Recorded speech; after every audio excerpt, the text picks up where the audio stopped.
Сонымен қақарлы тұяқтың көшірмесі бәріңде бар ма? Алақай, үлпілдек достар деген клубты ұнатамын. Қане, табиғат тақырыбының Хоуфклифтің махаббатымен қалай байланысты екенін талқылайық. Біреу жарықты сөндіре ме? Бұл мен. Бұл мен бе? Келген соң жалғастырамыз.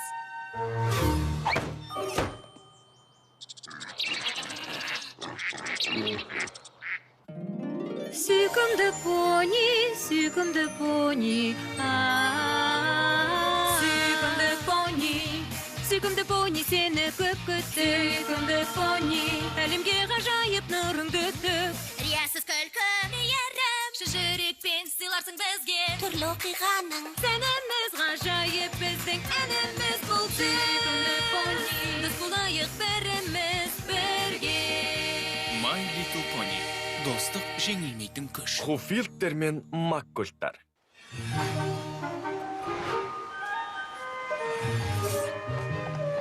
Сен осындасың.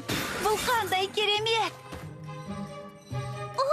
Сені де шақырды ма? Жақсы болды ғой. Тапсырмаға досыңмен барғаның жақсырақ. Сені ертіп кетуге барайын дегем, бірақ алаңдадым. Карта бізді шақырған соң зерттеу жүргіздім. Достықтың әлеуетті мәселелерін шештім. Шешімдер портфолиясын оқып шықтым. Карта бізді шақырғалы бері ме? Бірақ 5-ақ минут өтті ғой. Білемін, 100%-ға дайын болғым келеді. Мен достық ханшайымымын ғой. Кенеттен достық мәселесін шеше алмасам ше. Сенімен бірге жібергені жақсы болды. Айтпақшы, біз қайда барамыз? Түтінді тауларға. Ол жақта ешқашан болмаппын. Мен де. Олар туралы деректерде аз. Мұнан ғана таптым. Тыңда, түтінді таулар өздерінің 2 шыңымен бүкіл Эквестрияны көмкеріп тұр екен. Бұл тамаша. Табиғат бар жерде жануар достарымыз бар. Тезірек бастасақ қой. Дерек аз болған соң аздап абыржып тұрмын. Білесің ғой, дайын болғанды ұнатам. Меніңше, сен толық дайынсың. Бұл не? Біз үшін бе? Я, заттарды жинап қойдым. Тамақ, кітаптар, көрпе, кітаптар. Кітаптарды 2 рет айттың. Кітаптар көп.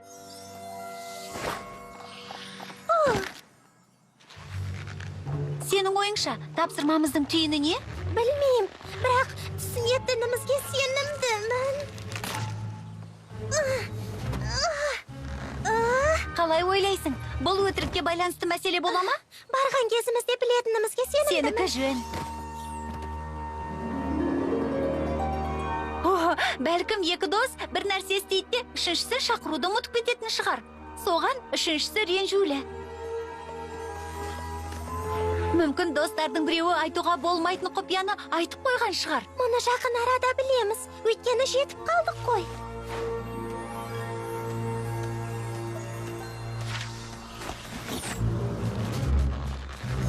Тыңдашы, әкел, мен алайын. Рахмет. Кешір, аздап мазасызданып келем. Ақырында бұлай болып жатқанына сен алар емессің. Эквестрияның атымен не болып жатыр? Мұндай кітаптарыңда болған жоқ. Сұмдық, өзімді дайын емес сияқты сезінем. Неден бастаймыз? Бәлкім, әуелі асқабақтардың қайдан ұшып жатқанын түсініп алатын шығармыз. Дайынсыңдар ма? Көзде ат. Сәлеметсіздер ме? Қайырлы күн. Не істеп жатырсыздар? Көршілерімізді атқылап жатырмыз. Иә, бірақ не үшін көршілеріңізді атқылап жатырсыздар? Өйткені мына Маккольттар сүйкімсіз понилер. 1 минут. Ал сендер кімсіңдер? Маккольттардың тыңшылар емессіңдер ме? Мен достық ханшайымы Туайлайтпын. Сіздердің достық мәселелеріңізді шешу үшін келдім. Ал мен Флаттершаймын. Мен де осындамын. Хоуфилд. Алайда уақыттарыңды босқа жұмсап жатырсыңдар. Біздің достықпен мәселеміз жоқ. Біздің Маккольттармен мәселелеріміз бар. Және ол жерде ешқандай достық жоқ. Олай болса, Маккольттар сіздерді немен ренжіткенін білуімізге болатын шығар. Ой, көп нәрсемен. Бүгін олар үйлерімізді тастармен атқылап оларды қиратты. Біздің құрылысқа икеміміз жоқ. Бір тас жеткілікті болды, бірақ бәрібір.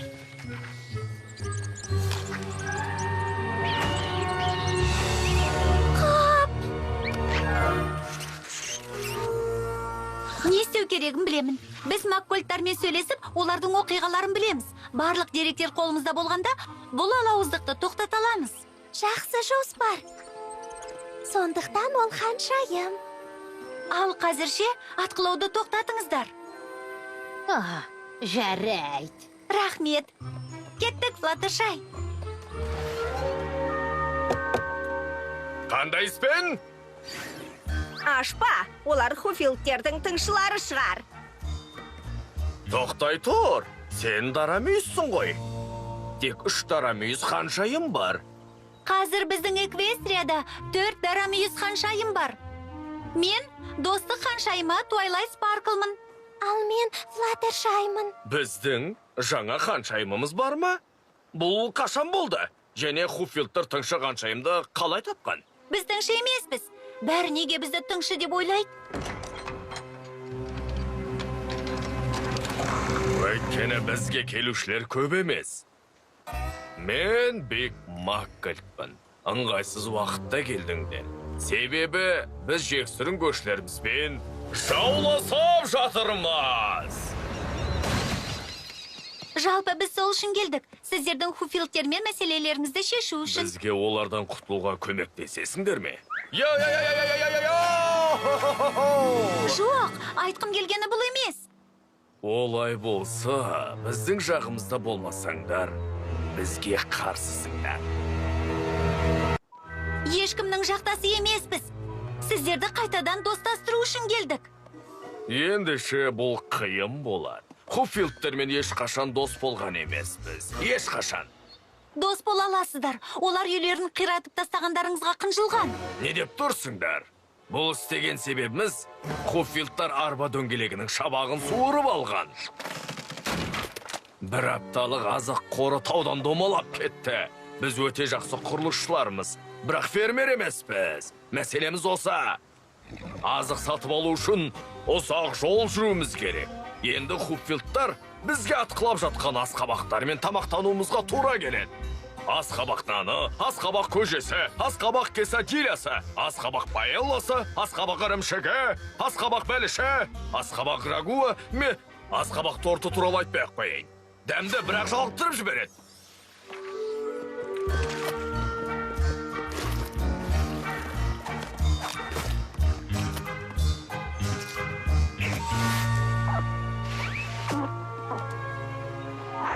Ал сіздер бейтарап жерде кездесуге тырысып көрдіңіздер ме? Мәселелерді талқылап, бір-біріңізді тыңдадыңыздар ма?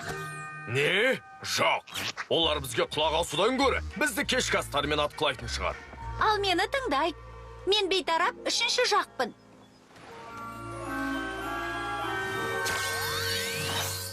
Хуфилдер мен Маккольттар, назар аударыңыздар. Мен ешкімнің жағында емеспін. Бірақ күштеріңіз бен қорларыңызды бір-біріңізге зиян келтіру үшін жұмсап жатқандарыңызды көрдім.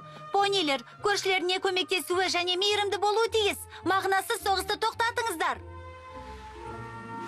Міне, осы жеткілікті. Үйге ұшуға дайынсың ба? Қуана келісер едім, алайда біз мәселені шешкен болсақ, біздің ерекше белгілеріміз қайтадан жануы керек. Я, олар әне-міне жанат.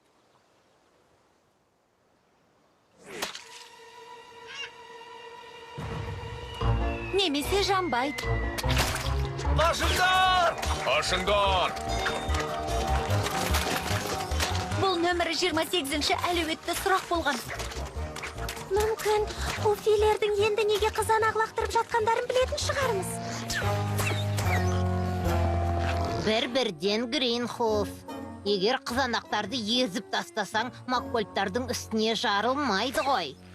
Не іздеп жатырсыздар? Соғысты тоқтатуларыңызды сұрадым ғой. Сен солай айғайладың ба? Біз Маккольттер сендерді ренжітіп қойды деп ойладық. Сондықтан оларды қызанақпен атқыладық. Қателесіппін, қызанақ лақтыруды доғарыңдар.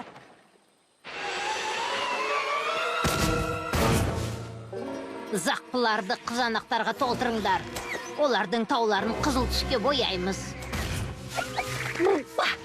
Бұл көмектеспеді. Менің ойымша іске асуы керек еді.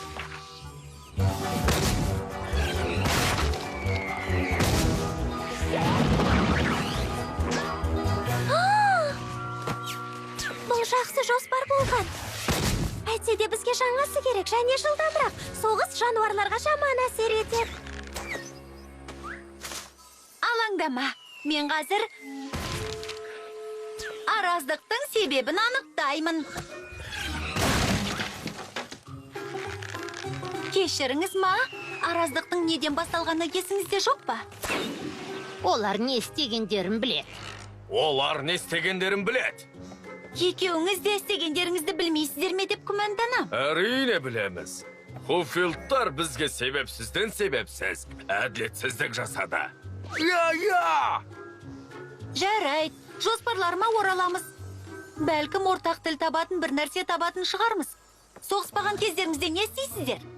Қалай не істейміз? Соғысқа дайындаламыз. Бұл соғыстан не алғыларыңыз келеді? Айталық жеңіс қуанышын. Нені жеңгіңіз келеді?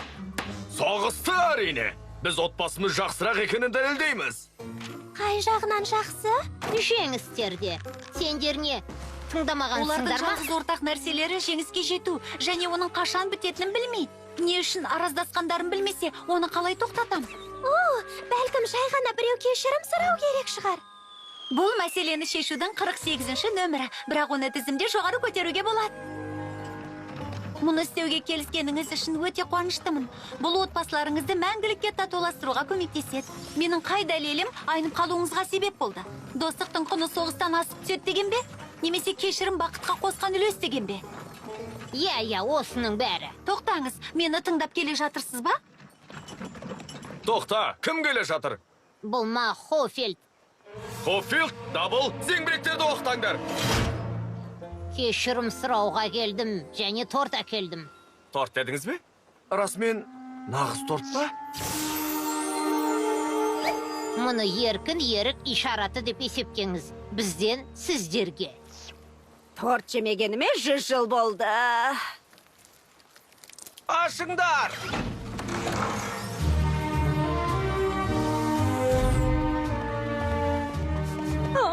Қандай әдемі торт.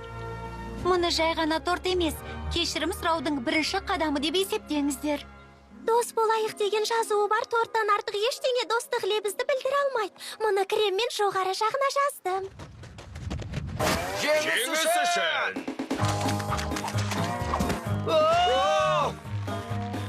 Маккілттер, дәлта жоспары бойынша бекініске тұрыңдар.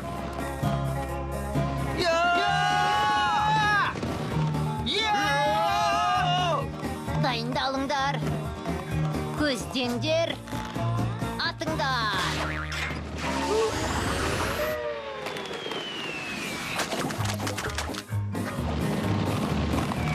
Махуфилд, понилерді тортқа отырғызған сіз бе?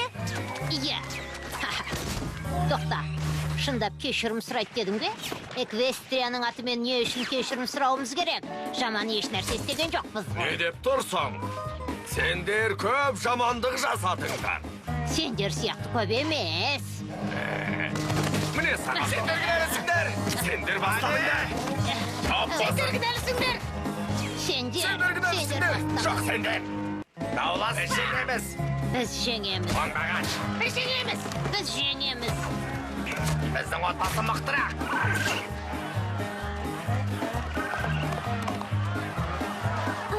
Бір уақытта жарыса сөйлегенді және айғайлауды қоя аласыздар ма? Өтініш. Сендер бастаған. Твайлайт.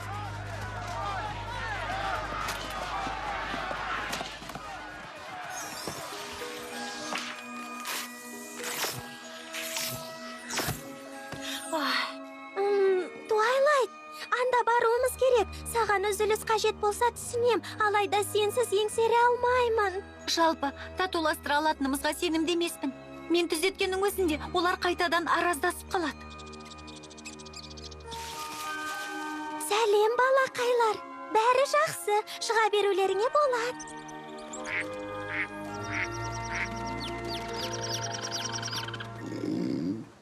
Бұл не?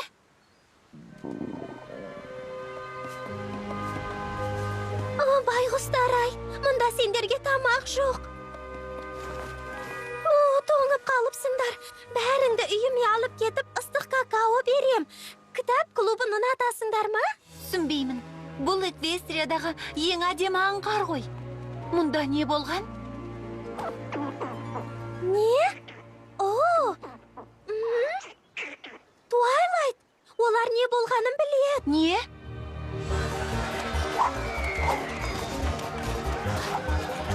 Тоқтаңыздар! Мені тыңдауларыңыз керек. Понилердің барлығы қозғалмаңдар!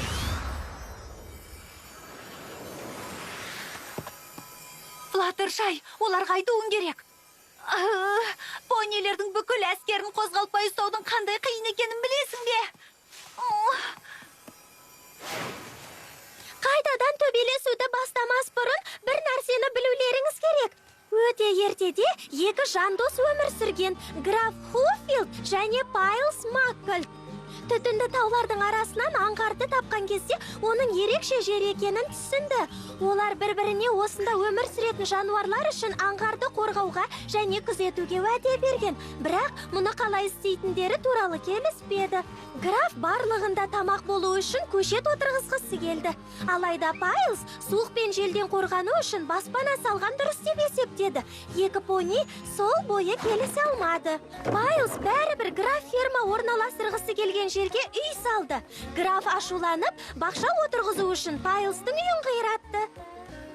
Олар үнемі ұрысатын, кейіннен жауласатын болды. Ақырында Хуфилдтер мен Маккольдтер екі тауға көшіп кетпейінше ұдайы қиратудан аңғар зиян шекті.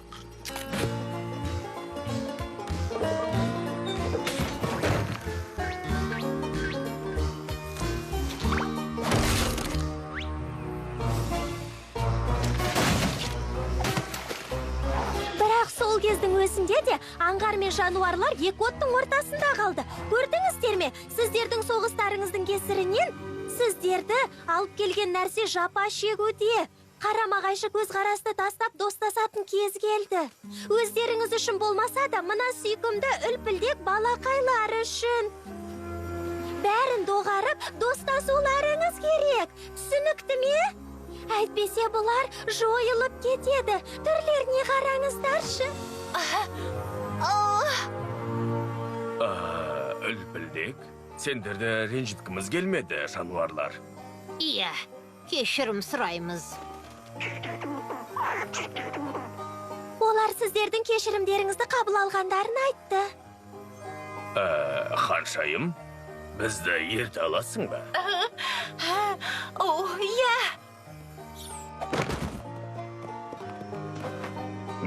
Хуфилд, біз енді сендермен соғыспаймыз деп уәде береміз. Біз де. Бірақ біз тек сіздермен соғыспаймыз деп уәде береміз. Бәлкім кімдікі дұрыс екені маңызды емес шығар. Бәріміздікі дұрыс болмады. Сөзіңіздің жаны бар.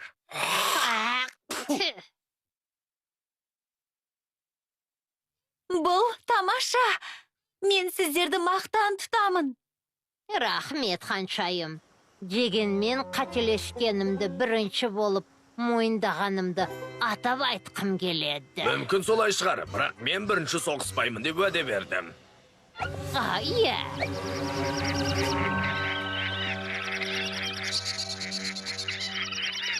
Жарайды. Сендерді түсіну үшін сендердің тілдеріңде сөйлеу міндетті емес. Дос боламыз ба?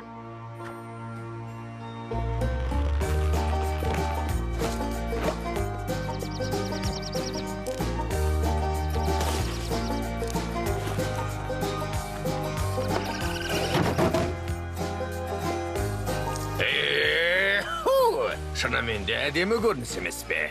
Анық солай. Маккольдтар біздің үйлерімізді қайта салуға көмектеседі. Жақсы үйіміз болады. Хуфилдтер бізге бақша егуге көмектеседі. Асқабақтар. Бізге ерегістен гөрі достық жақсы екенін үйреткендеріңе рахмет.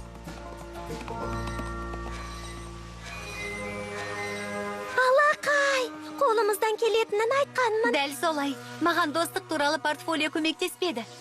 Жанымда сен болдың ғой. Сонымен, сенің ойыңша карта келесіде қандай тапсырма береді?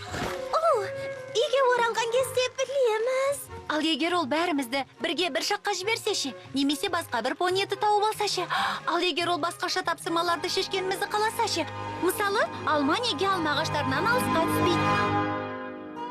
Фильм Қазақстан Республикалық телерадио корпорациясында аударылып дыбысталды. 2023 жыл.